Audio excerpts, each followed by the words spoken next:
what's up, guys?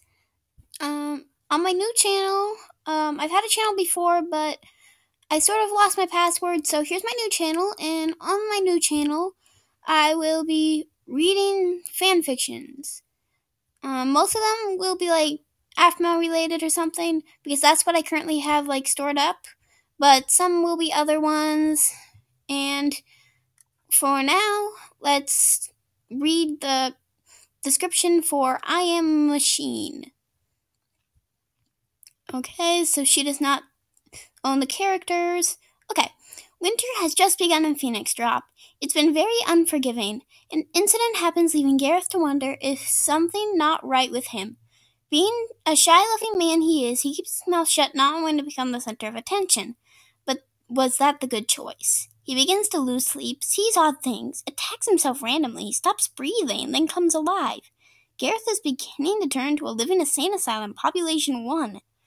But when Zane and his minions are right on Gareth's tail, they slowly begin to rip everything from Gareth's life, just to make him explode.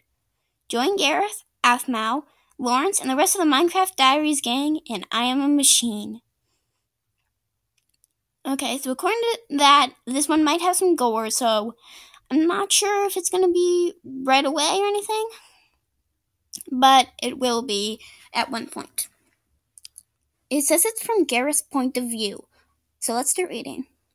The cold, crisp air shocked my whole body as I stepped out of the guard tower. Quickly, I hurried to shut the door, but I was too late. It had already slammed shut with a bang, thanks to the wind. It must have shaken the overhang above my head, because I was soon inside of a snowbank. Popping my head out, I began grumbling to myself as I stood up from the snow pile I left in front of the door. Winter was always the most annoying time of year, because the whole village was covered in white puffy snow, so intruders could easily blend in or bury themselves under a pile of snow.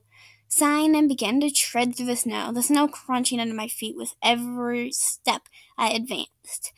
I really needed to talk to Lady AFMAO about how we could clear the main path for the villagers to walk down so they don't hurt themselves on hidden ice beneath the pile of snows. Suddenly, I felt something bang on the back of my helm. I felt some snow slide down my neck, causing me to cringe, but I ignored it. Quickly, I went to alert mode and spun around, clutching my glowing diamond sword sternly in my right hand. I heard giggling coming from behind the snowbank. Slowly, I proceeded over to the bank. I went around the left side, trying to be quiet as possible, but it was kind of hard to do when you're making a scene just trying to tread through the snow. Once I got to the side of the hill, I looked down and saw Levin and Malchi. Sighing in relief that was just AFMAO's boys, I put my sword down. I looked at both of them until Levin broke the silence. "Hey, Gar," Levin said, being the cheerful soul he is. "Good morning, Levin," I smiled under my helm. "What are you two doing out so early?" This time it was Malchi who spoke. "Well, Levin and I saw it had snowed a lot more overnight, and we really wanted to play, but Zoe didn't want us to annoy Mom. So Zoe said we could come see you if Dante and Loris needed help for something." Malchi smiled. I stood up and thought for a moment. I looked around the area, then an idea clicked in my head. "I do have something you can help with, actually, and you can make it a game to play as well. So we have a pile of snow in front of the guard tower that needs to be moved, and since you two clearly like to throw snow, you can make a fort with the snow around the area, and you can throw it at Lawrence and Dante when they come out for shift, okay?" I said, trying to hold back laughter. "Okay, thanks, Gar," said Levin as he stood up. "Let's go, Malchi." Levin grabbed his brother's hand and began dragging him through the snow. Once the boys were completely out of sight, I turned back around and began to walk towards my post. Something felt off today, but I just didn't know what it was. Okay, let's move on to Chapter 2. This is from AFMAO's point of view. I decided to check on my guards. I wanted to make sure they were warm enough because, well, I love them. In a friend way, of course. I put on my winter boots, along with a jacket and a scarf. I looked down at the scarf, giving me an amazing idea. "I'll get them scarves," I said, maybe a little too loud. Quickly, I covered my trap, then ran out the door. I was on a mission to make it to Kanzia's place without the guys seeing me. I turned the corner and kept running before I knew I heard someone yell, "AFMAO, watch out!" So this is Gareth's point of view now.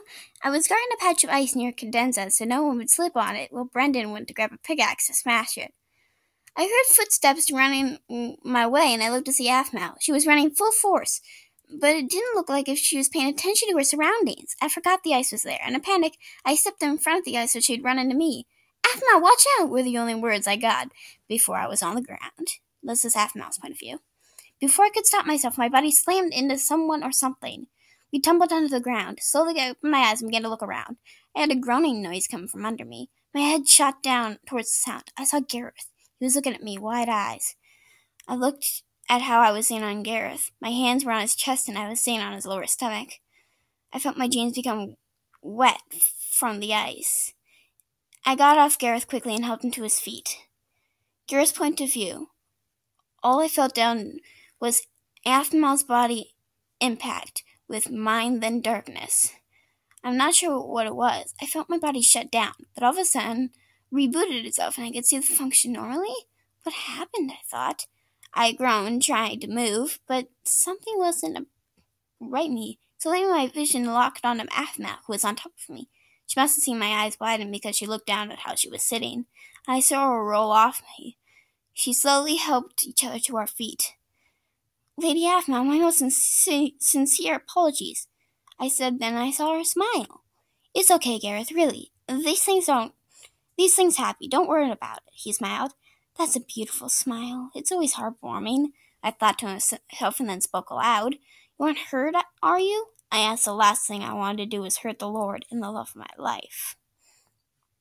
I'm fine, Gareth. Don't worry about me so much, she said. Then I zoned out. It's my job to worry about the one I love, I thought to myself again. I think Aphmau realized I had zoned out. She just kind of looked at me, not in the creeper way, but a cute way. It's sort of my job to worry about you, Aphmau, I reminded her for the 16th time this week. You're right. Anyways, thank you for being there for me, Gareth, again. I'll be better getting to see you later. She waved and began to walk off. Well, this is Lawrence's point of view. Dante, hurry up. We've got places to guard. If we don't get to our post, then we need to stay longer and be cold longer, he said, trying to hurry him along. Okay, I'm coming. Sorry, Dante said, rushing over to me. Finally, let's go, I said.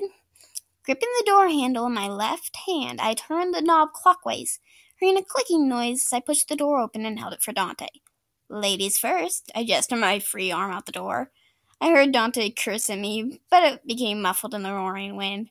Once we both left the building, I shut the door tight. Most of the area was snow-free. I raised my eyebrow and looked at Dante. Did you do early morning shuffling? I asked. No. I wonder who did. Whoever it was put in a pile right by that wall over there, Dante said, pointing his left katana. I began to advance over to the pile. Dante was beside me. We heard a few giggles as we got closer. Then something white came flying through the air, hitting Dante right on top of the head. Soon 3 more balls of snow came flying at us full speed. It was hard to see the balls because everything else was pretty much wet as well.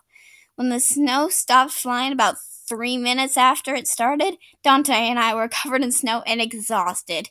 We heard the giggles again. Suddenly, Levin and Mulchy popped out from behind the pile. Surprise! Levin said, his nose red along with his cheeks.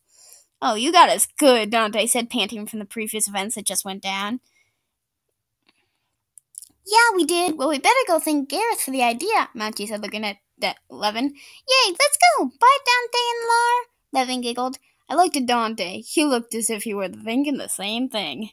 You thinking what I'm thinking? Asked Dante. I asked Dante. Maybe. What are you thinking? Dante asked.